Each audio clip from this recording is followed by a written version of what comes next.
Okay, here is the ambitious card. Spectator, audience volunteer, selects a card. It's a free selection. We're going with the 7 of spades this time. We ask them to take their card, place it back on the deck, and we lose it somewhere in the middle. By snapping our fingers, we cause a card to jump to the top. We can then take the card, slide it into the middle, push it in, snap our fingers, and there we go, their card jumps to the top. Oh, that yours was a 7, wasn't it? If we take it, we rub it on our hand, it changes into the 7. We can give the cards a mix again, and this time we can actually have our volunteers do the magic, have them snap their fingers, they can turn the card over freely, and there's their selection on the top.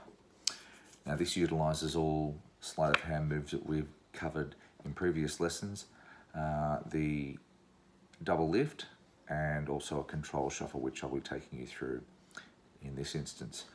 So we start by having a card selected, and it really doesn't matter what the audience member selects. This time it's the Ace of Diamonds. Now we tell them we're going to place it into the middle of the pack.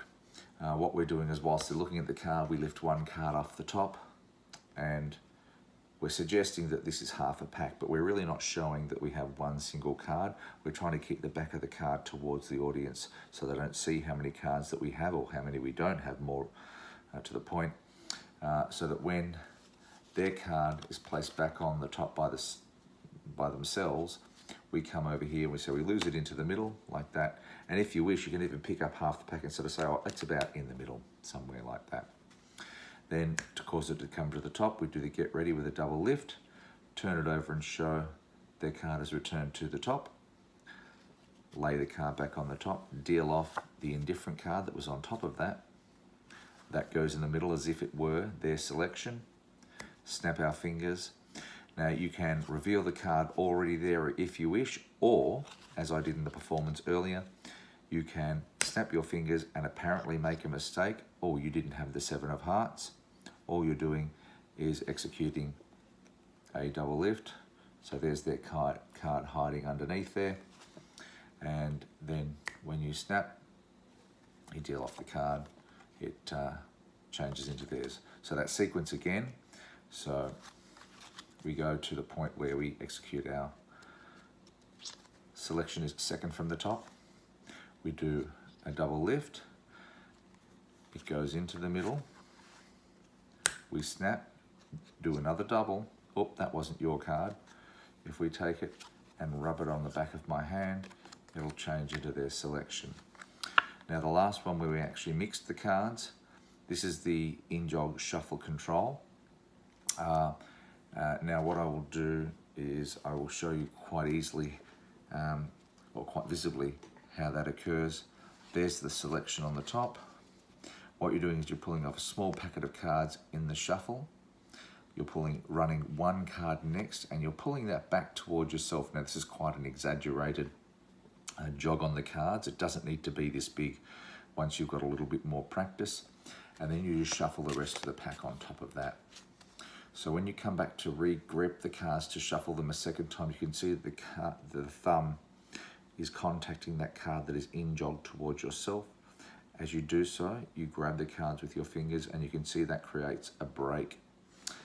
That is their selected card there. So if we shuffle everything off to where that break is, we know that that will be their selection. Pardon me. I can illustrate this more clearly with a different coloured card. So let's pretend that this is their selection.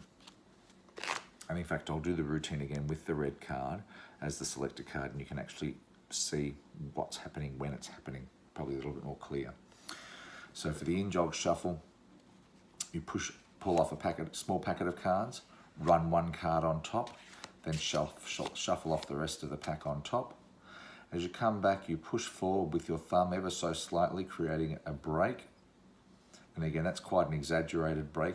You'll get to the point where you won't need a break quite so big. And you pick the cards up and you shuffle everything on top until you get down to their selection. And you'll know by the feel when you've got to the card that they've selected. And there's their card again. So what I'll do this time, pardon me, is I'll do the routine again using the red card as their selection, and you can see how everything happens from there. So we have a packet of cards. Will somebody select a card? They will select the 7 of hearts. What I'd like you to do is take the 7 of hearts and place it back here. We'll lose that in the middle, somewhere about there.